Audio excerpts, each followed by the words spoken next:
Hello and welcome everyone. My name is JC Candanillo and I'm a London-based photographer. I'm hosting this panel discussion today on behalf of the Trampery with a group of photographers and image makers from different levels of expertise and different backgrounds in support of the Aldrich Foundation to offer students a glimpse into what it means to work as a creative and what are the different possible routes to find jobs within the creative industries. The Trampery is a social enterprise that offers affordable co-working spaces and studios for entrepreneurs in London. I'm joined today by Wendy Carrick, Kwame Lestrade, Laura Utta, Kensington Laverne, Jonathan Stokes, Chloe Rosser, Rafael Boama Azare, Shanika Johnson-Sims, and Facundo Bustamante.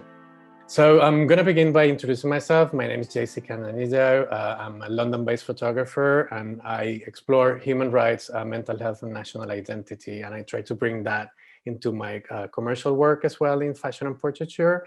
I was born in Panama.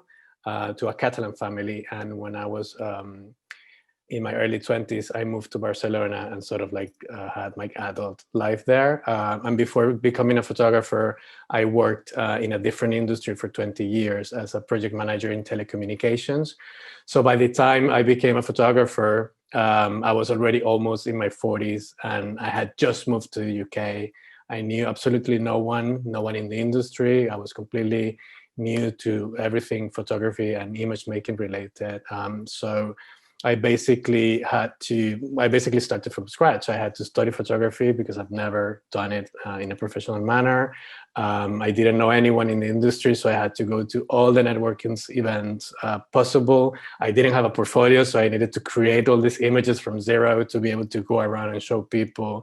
So in all those networking events, I met as many people as possible to do test shoots and do portfolio work, to be able to put a portfolio together and go out and say, this is what I can do.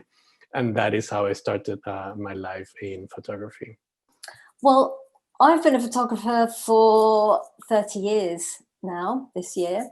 And I've mainly come through the traditional route, as in I studied photography at college. I went to Salisbury College of Art. Then I left, came to London, freelance assisted for a bit. I was then a full-time assistant with a photographer, which I think is probably the best education that I can recommend if you're ever lucky enough to have a one-to-one with an established photographer for 3 years. It's a fantastic education. And then I set up on my own and have had a career that is a bit like snakes and ladders, really, actually, photography. Perhaps like a lot of creative industries, can be high one day and low the next. And yeah, that's just the way it is to be a creative in the freelance industry. There's no nicing it up, really. If you're passionate about it and want to do it, really just go ahead and do it, but please be prepared for a bumpy ride. I started in a completely different career. I was in the city in a suit and tie, commuting in recruitment from about 22 till about 26. And on the commute, I just used to look at people, particularly, if I was 22, I'd be looking at sort of black men aged 40, 50, thinking, did that dude think he was still going to be here all of these years later? And so it got me thinking about my two hobbies, which was photography or music. And I was genuinely a hobbyist. So I was geeking up on magazines. I went with an ex-girlfriend to Sweden, bought a camera, and suddenly I was just learning as much as I possibly could, and decided that when I was ready to make the jump from the city, I would either do music or photography. Whichever one I didn't do would remain pleasure forever, with no pressure ever, just for my soul. And the other one, I'd be prepared to compromise the beauty of the hobby by sort of laying on top of it some financial imperative to try and survive. So I was very much of the mindset, look, if I can learn something on Monday, I can sell it on Tuesday. So luckily I was in a position to not have the first obstacle many people have, which is getting equipment. So my first cameras were decent. I used to go to every fashion show because I thought, okay, there's models, designers, uh, hair, makeup stylists all in one place. Be there, take some pictures, say hello to everyone, have a business card. And from that was how I suddenly started getting the sort of, I wouldn't say large fashion editorials, but enough various different bits of magazine work to sustain me. And then I experimented with a bit of art, and gradually photography came to include videography. So I'm as much of a filmmaker now as I am a photographer. Well, I'm Laura Hofta, and I'm originally from Sweden. I've been in London for about 10 years. I work as a commercial digital operator and retoucher, mainly in the interior and still life world. My website won't reflect that at the moment, as I've been shooting lots of different editorials and bits and bobs, a lot of events, and it was a lot in London Fashion Week and things like that, just to kind of test out which field I really wanted to be in. But now I've honed on interiors and still lifes, and that's where I'm at. So I'm building a website on that slowly and surely. I came into photography at the age of 24. Before that, I was just kind of traveling around, had quite a few years off school. So I was 24 when I started university, did my bachelor's degree in photography. And then I just started assisting at the same time, kind of freelancing, did some agency work, and then I went into a digital company, a digital rental company, and where I kind of met digital operators and assistants, and I kind of just shadowed them to learn the ropes of the game, really. And that's what I'm still doing.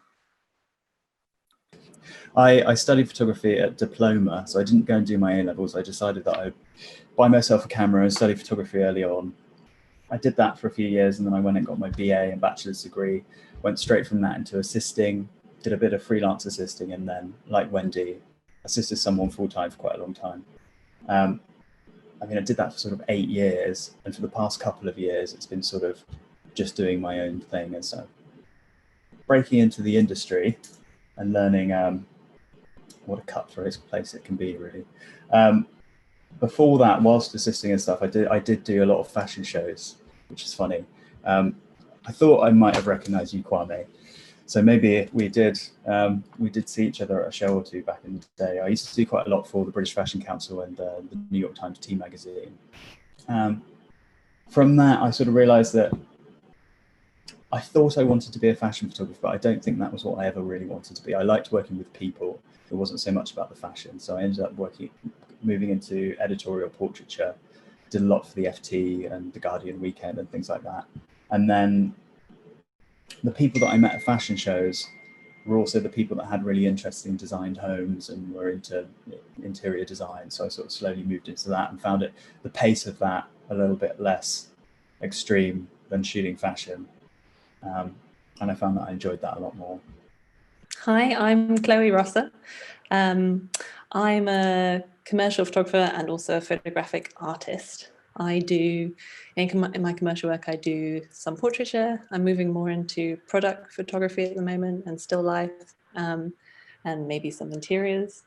And in my personal work, in my artwork, my work is very much about the human body and what it is to have one and to experience that.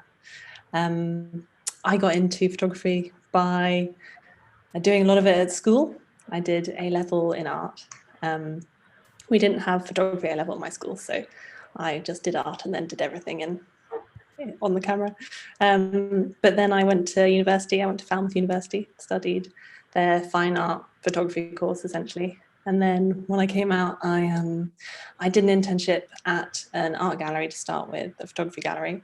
And then that led to me assisting some of their photographers, and also eventually to them representing me for my artwork, which was great. And so I assisted a number of photographers. I started freelancing myself commercially, and now I'm mostly freelancing, but still doing a bit of assisting here and there. And I'm now also represented by a gallery in New York for my artwork as well. Well, my name is Facundo. I'm a food, still life and lifestyle photographer. Basically, my career was, originally I wanted to be an astronaut, so that's a little bit different from what I got now.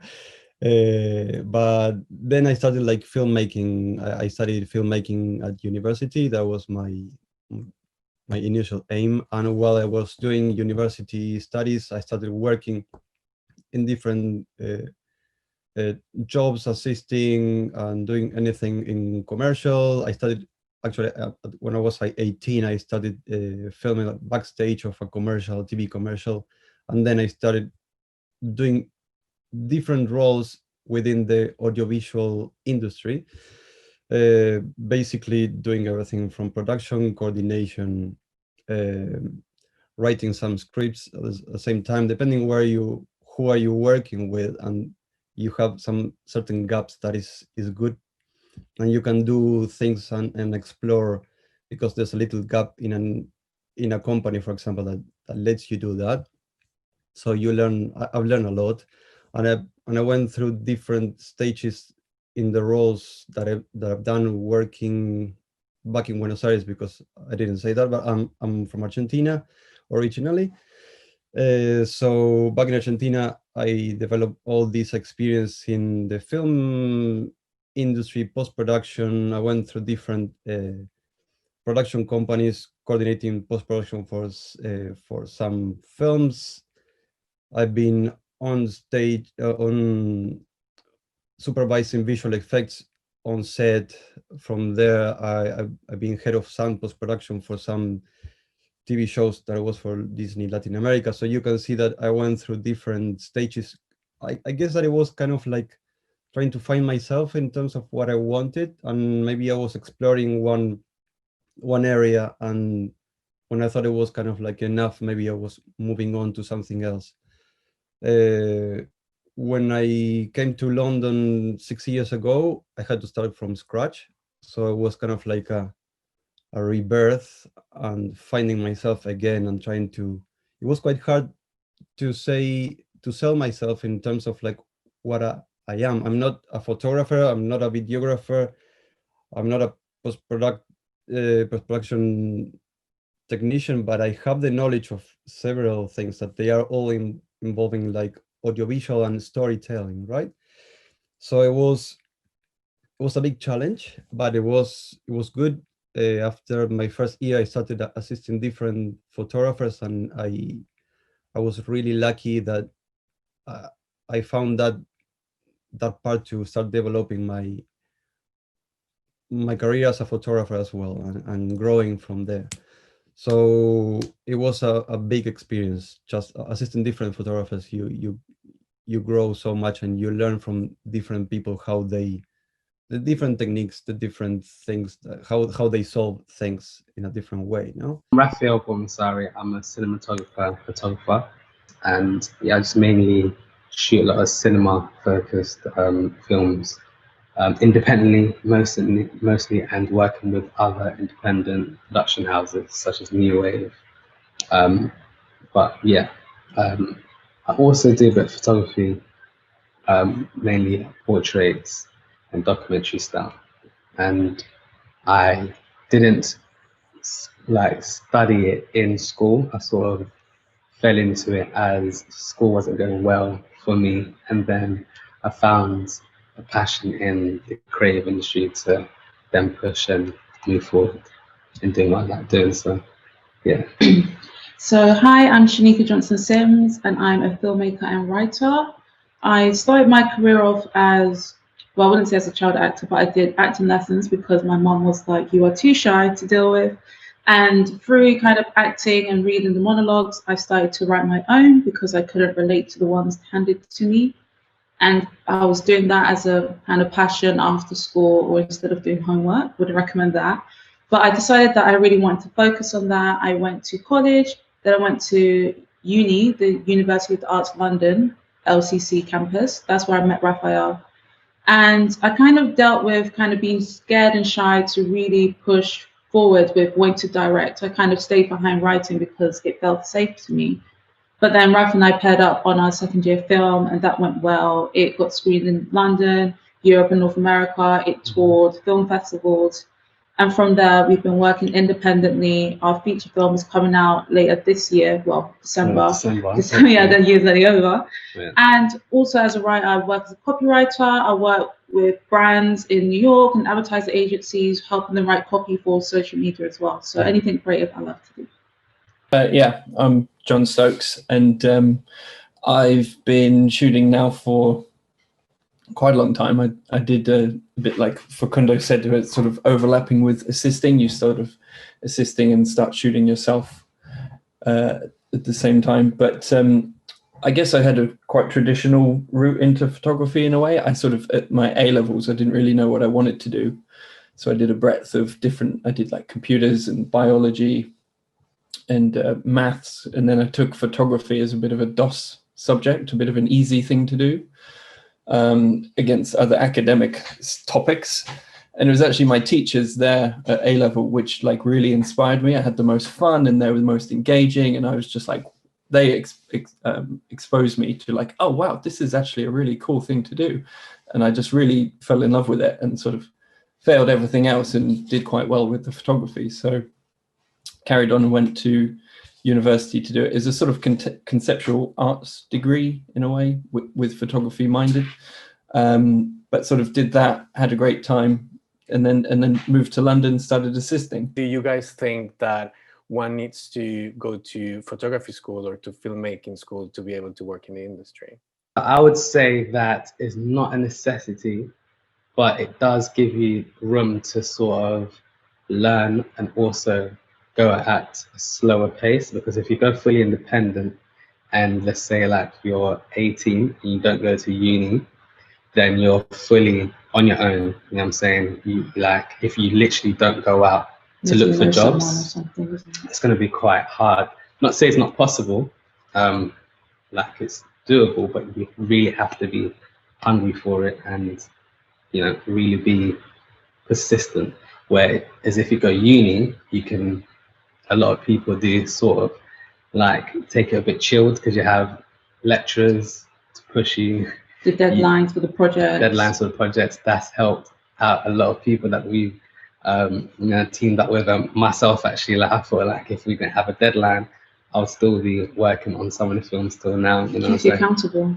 Exactly. So I would say just to have that push, but then you have to also learn how to push on your own, because there's a lot of people that we went uni with that aren't doing anything now. With and film, yeah, with film.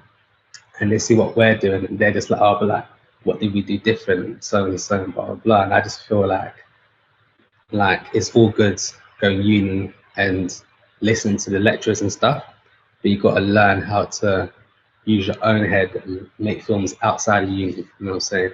Find a balance. So in that sense, I say uni is good. And also to meet other creators like yourself. The thing I'll definitely say is if going to university is something that you don't want to do, or there's like other things, or you want to explore your passions in another way, I'm definitely a believer in especially making work on your own and just getting through the notions, and also researching. The internet has so many free videos and articles on how you can do things. To be honest, I learned how to write a screenplay online for free. I didn't really learn that in university. University has a syllabus, just like school. Like in school, we didn't learn about taxes and everything else. It's just like at film school, they don't really teach you the ins and outs of everything.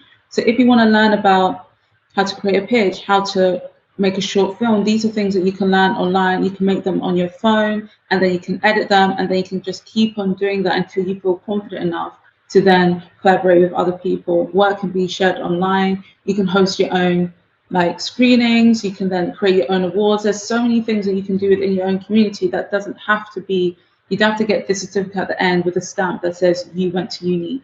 In this industry, people value portfolio and work and a passion over any degree, any day, because they want to see the practical skills.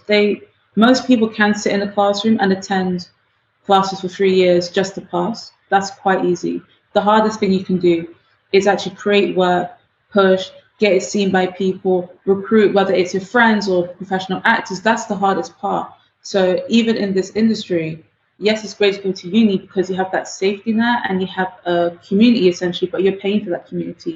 A more, I would say, impressive community, a community that will last longer even, is one that you can build yourself with friends and family even that want to support you. There's so many channels on YouTube, for example, Film Right, I know, like Ryan Connolly makes his own films, his brothers and sisters are in it, and now he's at the point where he works with brands and everything else, and he started on YouTube. So there's so many spaces and ways that you can start. There's not one traditional route. Uni is just the easiest route. You can get a student loan, you can attend, and you might meet people, you might not, but the more that you can work and build that passion in your own spare time, even while you go to uni or do a short course or even work a different job, that's what's going to stand out. No one's going to judge you for not going to uni. People are going to judge you based on the work in your portfolio and how it looks and how it makes them feel. It's all about evoking an emotion. If you can do that, it's not about where you learned to do it. If anything, people might be even more impressed that you learned it on your own instead of being in the classroom. Yeah, I still went to uni, but when I basically realized that I liked taking photos a lot, my family was very like relieved and happy that, oh my gosh, he's found something that is not going to get him in trouble. Yeah, so everyone pitched in to help purchase my first camera because it cost £600. And this is like, yeah, everyone was just like, okay, why does it cost so much? Like, but cool, everyone was willing to help out. And yeah, that was like, yeah, 60 from my family just pitched in. And yeah, so purchased the camera and I just started to shoot like all I could. How do you guys think that the access to the industry has changed since you guys started to today? You can start your career with, you know, a good camera and a good knowledge of Capture One or, you know, digital capture software, and be able to perhaps present a decent portfolio of work, but may not have the background knowledge to be able to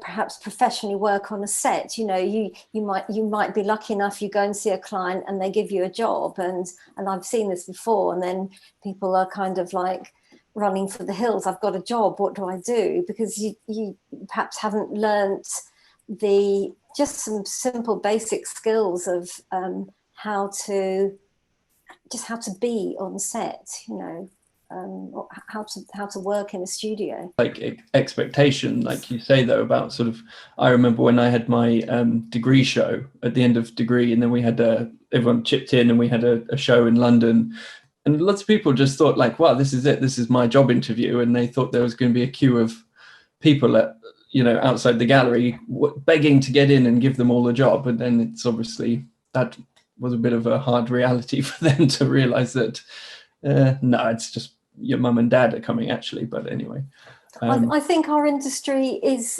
really, you know, likened to, you know, the music industry or, you know, or the acting industry. You know, if anyone can do it, but you have to have so many things going for you, and, you know, passion, and, you know, going through the school of hard knocks. You know, if you're prepared to fight for everything and don't expect it to be handed to you on a plate, then I think, you know, and you know, talent comes in there, but it, you know, photography is a cross between an art and a craft. So you can teach yourself to be a good photographer. It's not just all about natural talent as well. And I think that's something that you and John have said that I find really interesting, is that expectation management. A lot of people think that we spend all our time with our finger in the clicker and we're just like, you know, taking photos away. But actually like 95% of our time is actually doing the business side that nobody sees. So maybe having those business skills is also really important for younger people today to know that they need to learn. Maybe in the apprenticeship schemes, or if you started out as an assistant 30 years ago and went through everything that you guys have described, it was easier to understand the industry from within. But now we're going into it so fast that we're like, you know, skipping all those learning curves. But assisting on shoots, you learn so much about how the industry works, what it's like to be on a shoot. You learn how to be a photographer in that environment, and those are key. And I think going straight from uni to being a photographer, there's a massive learning curve, and assisting really, like, it's so valuable. I mean, again, there are so many different routes. You don't have to follow that route, but that is a really useful one. And even if you don't go to uni, if you can make space for yourself to create personal projects, get assisting work, maybe go to some short courses as well, that can be a way in, I think. I also know a number of people who have studied completely different things at uni, or even had completely different careers earlier on in life, and then swapped and became a photographer and have done it very successfully. And I think that those people, a lot of them, what they've done is brought the skills they've learned in the other areas of their career into photography. And maybe that's what makes them the kind of photographer they are. So I do think there are different ways. I've never been an assistant to anyone. I just rented a studio, played and played and played and played and tried, and then did, which I think your original question was, understand who I was on set. Who do I need to be to get the best out of models, working with directors, working with stylists, etc., to understand, or to actually build my own confidence. And Wendy, you know, the alchemy between art and craft, I remember working with some young people, realizing that if I could give somebody talent or confidence, I'd give them confidence. Because in order to have conversations from the viewpoint of a photographer, you have to believe sufficiently well that you are a photographer and that you're able, even at the very beginning of your career. So all of the work I've done through the years with like Palaces, with BBC, with all of these people have come from introductions that I wouldn't have been able to get without confidence. To say, hi, here I am, here's my card, this is what I can do, call me. And the young people I've worked with find that absolutely excruciating. And having never worked for a creative agency, all of the work that I've done for these 20 odd years has stemmed from that. It's, oh, you know, I had a really good time working with this person at the BBC. They've told their colleagues, then their colleagues move to other organizations, and I'm studying. So suddenly the net has spread, because the amount of business development I do is embarrassingly poor. Every single thing is from referral, from having the confidence at the beginning. Before we started the F22 group, which is the women's it's fairly new, the women's photography group at the AOP, I'd been going to a number of talks, panel discussions by other women's groups, and when we had our first inaugural meeting, the main thing that came from photographers was confidence, was actually the lack of confidence, and you know, something that I've learned now, and that I would say to anybody of any age, is that you know, you can be successful in anything you want to be, but there's one key thing you need, and it is the C word, it's the confidence word. You know, if you don't have confidence, then you're never ever going to make it, really. People aren't going to trust you for a start. You know, you're not going to get the jobs. It is all about confidence. And one of the things that we're trying to do at F22 is build confidence up. And one of the things that we've realized, and I'm sure you guys probably know as well, is that entering competitions, photography competitions, entering awards, winning awards if you're lucky, does build confidence. I love what we do. We're very lucky to be in this industry. Sorry, I haven't sounded positive enough. No, we're very lucky. And it. Also we're very lucky to be surrounded by the people that we're surrounded, because we inspire each other every day. And that is something that I think I said it this morning on Instagram to Wendy. I really feel inspired by the people that surround me in the industry. And taking a little bit from what Kwame said and Wendy said, I think that confidence mixed with also the putting ourselves out there, not only through competitions and our portfolios, but also to like going out and meeting people and introducing ourselves and saying, this is what I do. The more you do it, the more you practice it, the more confidence you have in yourself, and the easier it becomes. It also helps you to develop your career. I think with the confidence as well, like getting like a group like we are today, and you're talking about shared experience and everything like that, it really helps you realize that these feelings, especially one that I've definitely related to a lot in the past, about this sort of imposter syndrome, like I'm not good enough to be here, or I don't know enough to be here, or all the rest of it. And I don't know, it's like you don't know that bit of equipment, or you don't know that person that shot that thing or whatever. And then the more people you speak to, you realize, oh, actually, that's pretty normal, because there's a lot to learn. There's a lot to know. There's new things all the time. And then I've definitely taken comfort from talking to people who, I thought, oh, I don't know anything. And then it's like, well, maybe they know a bit less than me, or they know more on that, but I know more on that. And those networks amongst yourselves, I think, is really important. And when I first came into photography, the guy I used to assist, what I consider a bit of an old school approach, where he was always quite competitive with other photographers, but never had any sort of group with them, because everyone was your competition. Whereas I think nowadays it's much sort of healthier environment, where you can feel freer to speak out more about sort of that kind of thing, and get support from the group is really fun, really important. I totally agree, and I'm a strong believer in community, and I think that our industry is as strong as the weakest link. So if we don't support each other, and if we don't make everyone in the industry grow together, the industry will never grow itself. So doing things like this is something that I find that it's really important and imperative. I wanted to talk also about the beginnings, and because we all have different levels, and there are amongst us people who are still in the assisting phase or doing other types of jobs. And I wanted also to ask Laura, because she spoke about being a DigiOp and post-processing, and those are things that maybe are words that are very common to us, and it's the language that we speak, but maybe other people who are outside the industry don't understand what that means. So can you more or less explain what does it mean to be an assistant, or what does it mean to be a DigiOp, or what does it mean to do post-processing? So that depends on the level of the photography. If it's commercial, you often have either editorial, which is a smaller team, then you'd probably just have one assistant to the photographer, and you essentially would do everything that is required to help the shoot happen. So it's much more of a closer kind of experience together with the photographer, and you kind of work together to make the shoot happen. So that would mean you would also kind of do the digital side of the things, where the pictures come to the computer and you kind of take care of that, whilst also setting up lighting and doing all of that. If it's an advertising shoot, then there's lots more people on set, and there's much more, and the photographer can easily have 2-3 assistants, and there's a lighting person, and so that's more than, there's even retouchers on set quite often and things like that. So that's then your role is much more specific. There's also much more requirements to, let's say, if you're doing the digital side of things need to be named accordingly. And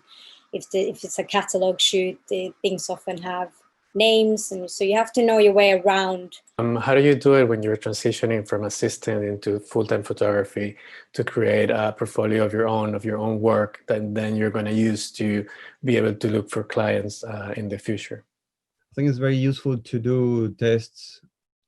It's really. Do you mind explaining what a test is? Yeah, sorry.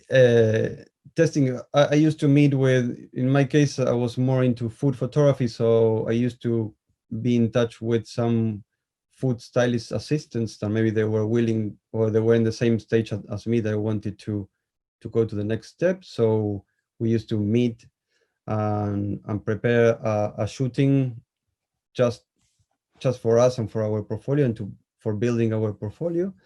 And I've done several of those test shots that basically is like, well, yes, you coordinate a shooting without a client, but you try to make it work, to get to learn. You learn so much from many errors that you do, and you think about, you try to organize it as well, how a client would expect that should go.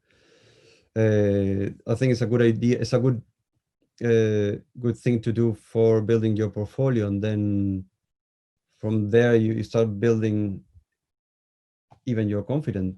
confidence, no, to start like presenting your work to different people, and it's a long process, but you learn a lot. Speaking about doing all these test shoots to create images for our portfolios, what do you think makes a portfolio stand out? Physically building up a portfolio, like Facundo was saying, doing tests all the time is so important. Just getting content. And one thing that I sort of was always, I quite enjoyed doing was just taking a picture that you really liked, and then whether it's like a fashion shot in a studio or out on the street or something, and in a way just try and copy it, and by doing that you try and work out how did they do it, and whether it's lighting, you can learn lighting techniques that way. You know, if it's different flash modifiers, you think, okay, why is mine much harder or much softer? And you know, that's a good way to be playing around. And you know, you don't have to show anyone your results. That's another thing. You can try stuff and it doesn't always work out, but that's okay. And that's what test shoots are for.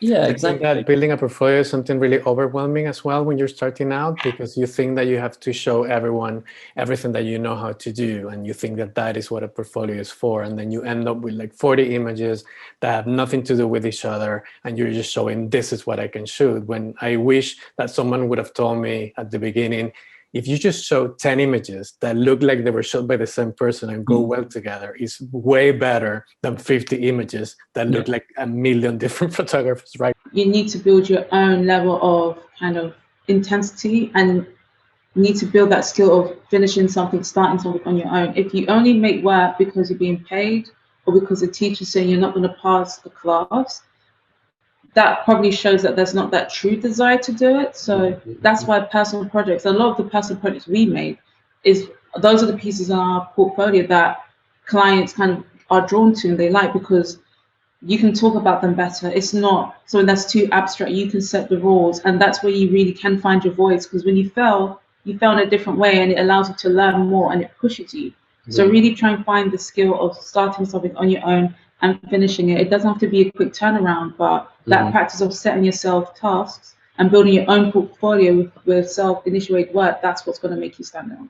Yeah, because there's a film that we've done in uni outside class called Two Day Charlie, and we just both went out and shot, well, she wrote it, we went out and shot it, and we tried to get feedback from our lecturers, and there was like, guys, like, this is cool, but it's very pretentious and it's not abstract. They was basically saying that it wasn't that good.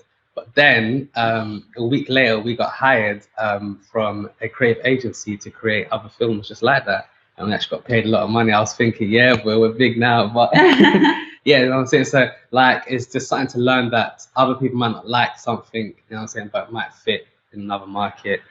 And the lecturers, although the lecturers, like, everyone has their own opinion, and you know, say, like, just go with your gut instinct. Yeah, you have to build your own referencing board. You have to be your own soundboard in a way, because what one person loves, another person might hate. So learning to not just make work for one person is cool.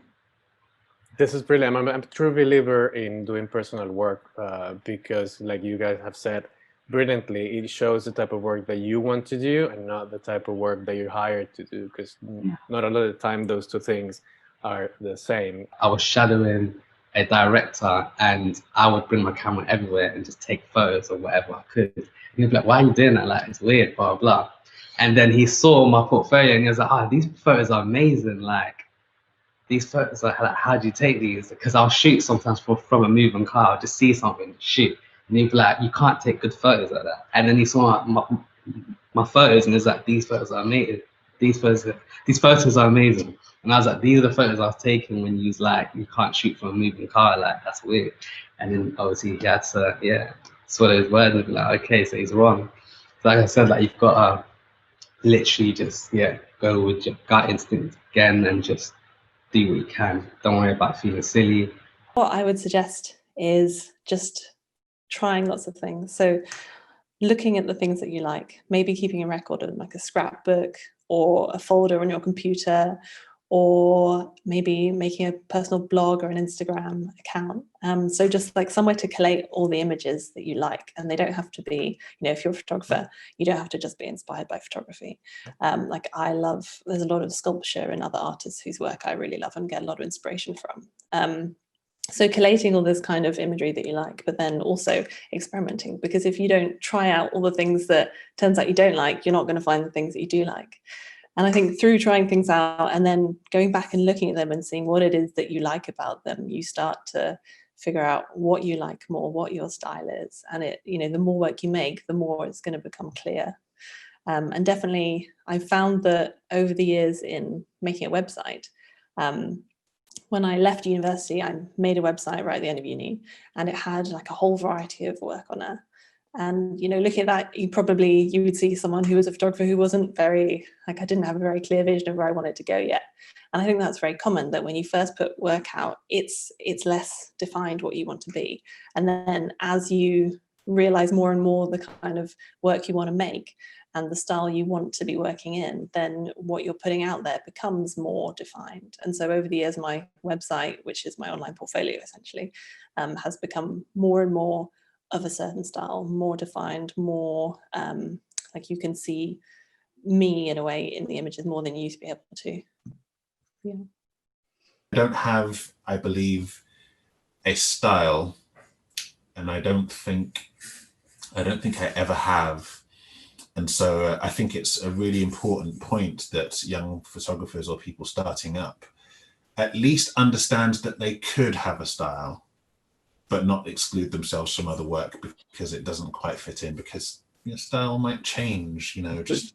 I was always taught find your voice, find your style. And after years, I was like, I'm not finding it. I must be a failure.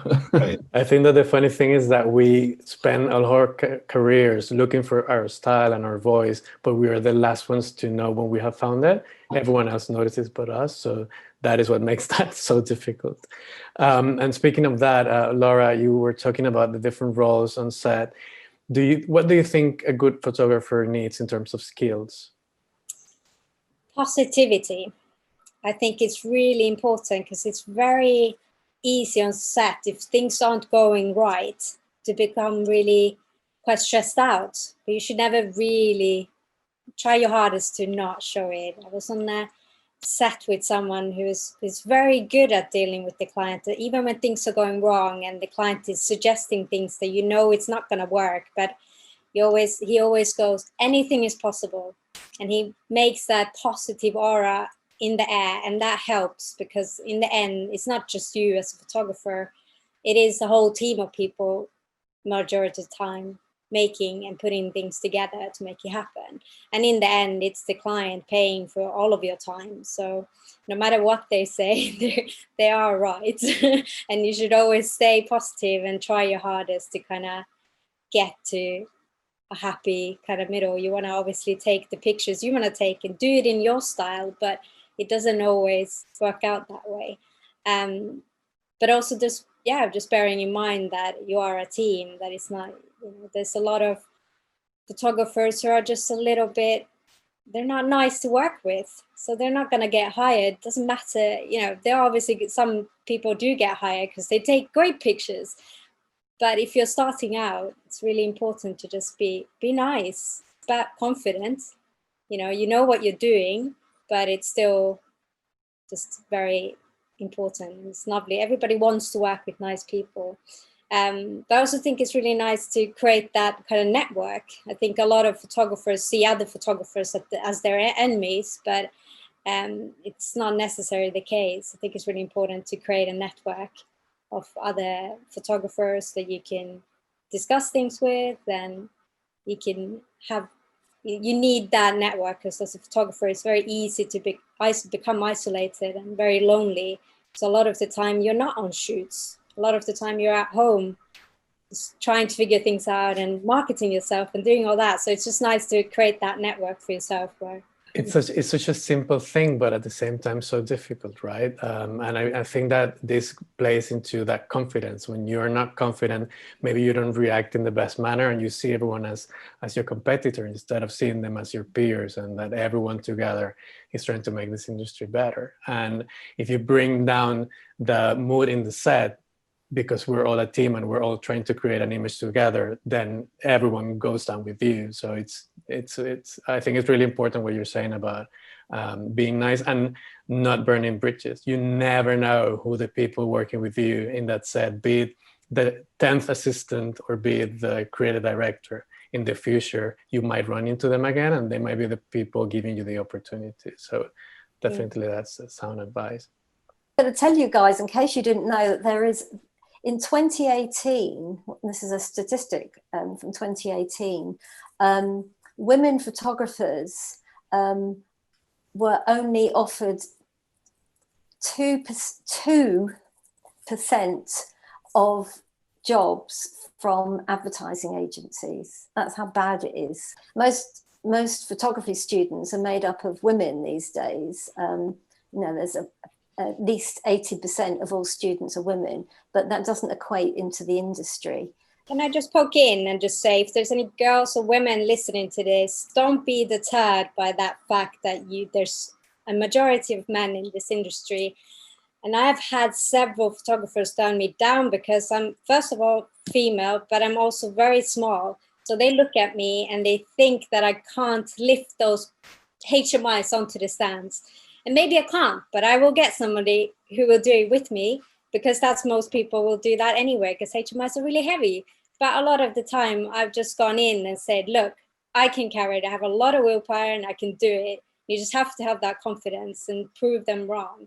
So don't be deterred by being female in this industry. I do think you just have to be strong-headed. I don't think I've had any majorly awful situations on set for being a woman, but I've definitely, when I think I'm relatively strong. When I've gone and like helped carry big things on set, people have often been like, "Oh gosh, you're strong," in this way, like surprised. And I just kind of, I just always try and treat it with like, "Yes, yes I am. Yes I can carry that," and I try and react in a way which is like, "Of course," because this is what women can be and are and should be treated as. Reality, yes, I can carry that. Problem? Yeah, exactly. And I've been in for a while I worked in a framers making frames part-time a number of years ago while I was starting out freelancing a bit, and that was an all male environment, and I went in and I was like carrying stuff, using the machinery, making frames, doing a really good job, and everyone was sort of surprised that a woman could come in and do everything that well. And so in that situation again, I just tried to fully be like, yes, of course. Why wouldn't I be? Why would I be any different to you guys?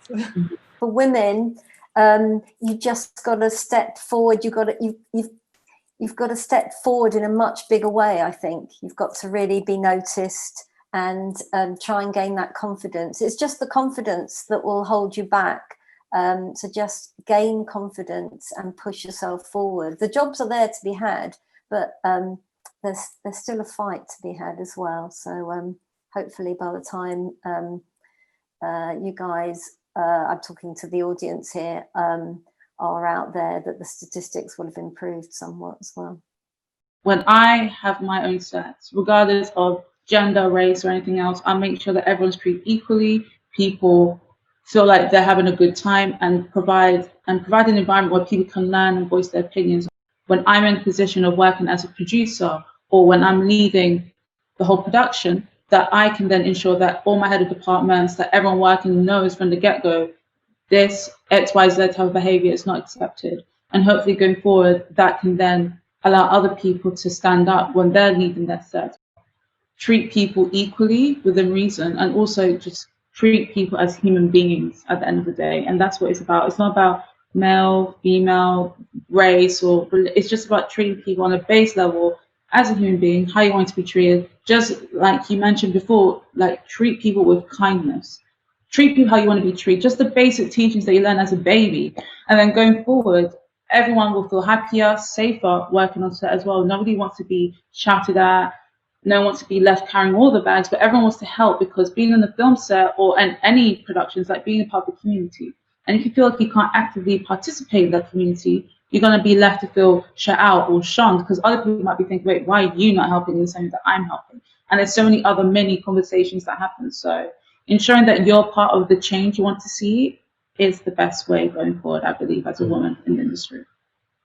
Is there anything that you wish someone would have told you when you started out? I would probably say to my younger self, really keep experimenting with creating personal work.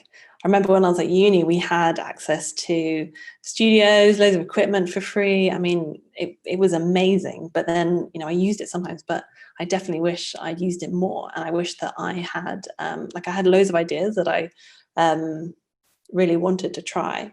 But I think I suffered from having so many options of project ideas that I could do that I didn't end up really picking one. So I would sit there and kind of be trying to decide between them and end up not really experimenting with many of them at all. I would just sort of be a bit stunted. Whereas actually I wish that I had just gone and tried them all briefly, or, tried as many as I could briefly. And then from that, figured out which I wanted to do, rather than sitting there and thinking them through over and over again and trying to figure out which would be the best one to try them all. I think the networking thing that was mentioned, I think, John, you mentioned networking. I mean, when I started, and even up until, quite a few years ago, social networking didn't exist, online networking. And I have to say, for me personally, now being able to communicate, chat with, compliment my contemporaries, that I've never been able to do that before. On Instagram, to if I like someone's work, to be able to tell them. Before, it was a very complicated way, and you'd feel a bit weird if you were to go out of your way to ring up a photographer, or photographers never really met other photographers, but online networking, I think, is fantastic. I've made many friends from contemporaries I've known all my working life, but I've never had the opportunity to speak to before, and until things like Instagram appeared. Sorry, I know that makes me sound ancient, but it's a hugely important and valuable thing that has happened to our industry. The confidence part, I think, needs unpacking a bit, because confidence to what? I think confidence, you come from making mistakes not for the first time. Oh, I've made this mistake before, I can approach the situation differently. And the more mistakes you make, the more confident you'll come across on set when a similar mistake comes along. But secondly, in terms of who you are, even the confidence to say, I am a photographer, rather than, oh, I take pictures, some long story, I am a photographer. And lastly, do not value your time as zero. So the talks I've given with young people at the BFI, where everyone's trying to get some work for free, they're traveling, they just want the experience, give me the experience, give me the experience. I'm saying, well, for you to get there, it's going to cost you something. You're probably going to need to eat something. You're probably going to need to get home. And so please try and get used, the earlier you can get used to invoicing for any amount, even if it's £20 for a sandwich and a tube fare, that process of having a document that means that you're asking for money, that you're not asking for it from other people, you've earned it, it's yours. The sooner you can get the first invoice sent to anybody, for me, makes it infinitely easier to send the second, third, fourth, and fifth, because you're used to claiming and understanding, believing that you can earn a living doing this. I think all the confidence thing is related to not compare yourself with anybody else. Nowadays, with all this social media, is kind of like a threatened thing that maybe I didn't have, because I started having internet when I was starting my uni in my 18-year-olds. So yes, it's very important, like, to respect yourself. Like, don't compare yourself. You're unique as any other else. No matter your gender, no matter your sexuality, and anything of the things that can be when you are growing and you're building yourself as a human being, and also as a professional, right? it's very important. Is that idea of like, I am a photographer. It was like, it took me a while to believe it to myself. And from my experience, if I had to say something to myself, like when I was starting, it was like, just don't be afraid. Like, be like willing to make mistakes several times, just to grow, to learn. I think it's very important. Keep pushing no matter the limitations that you have. It's like, and especially now, like we all the time seeing on social media this perfection that doesn't exist and it's not real. It's very easy to get down because of an image because of someone that shows they are successful because they are shooting or they are doing well in their life or the career, right? Just reiterating the things that have been said before about testing, I just think that's something that is really valuable that's easy to forget when you're assisting to do and make time for it. But it's a good way to learn what you like shooting, and it is just a really good way to kind of test out lights and just learning how all the programs work and retouching and things like that. You don't necessarily need to be doing that loads, but you will have to do it at some point. Even if it's editorial things, there is rarely budget for retoucher and things like that. So it's very useful to kind of know, if you get a client on set who's asking you can you quickly show me how this would look in a layout or something? It's nice to kind of know that you could just show them that. So learning Capture One, and that's by shooting to it and learning all the tools and things like that. It's just a really important skill. Also, when you are assisting, don't be afraid of saying that you don't know something. I think it's very valuable when a photographer sees that you're like, if you don't know something, just be honest. You're gonna learn, and honestly, the other person is gonna trust you. I agree. It's a good thing. It's very time. On my first like fashion shoot assisting I worked on, and there's all this equipment just arrived, and the photographer said to me, "Oh, put the sun bounce together." And I was like, yeah, okay, cool. And I went straight to my phone and was like, what the hell is a sun bounce? And I had to look at it made a picture of it made up, and then I had all these poles in front of me, and then I was looking at my phone, and like 5 minutes later he came over and he was like, what are you doing? And he just laughed at me because he was like, why didn't you just say, and I could have shown you. People really want to help. Like people, like if you have a problem and you go out and talk to people about it, people are going to come and try and help and give you ideas and like solutions. And that's been so heartening. Like there've been so many times when I've really not understood something or known how to do something. And in talking to people, loads of people have come forward like wanting to help and giving me advice. And that's been so valuable. The asking if you don't know is really important. And usually there will be like a hierarchy on set, and you can always ask the first assistant because people like to share their knowledge. So I remember vividly those sorts of moments where you just don't know what you're doing, you feel like you're out of your depth, and you feel like you can't ask because it will make you look silly. Whereas that's exactly what everyone's expecting.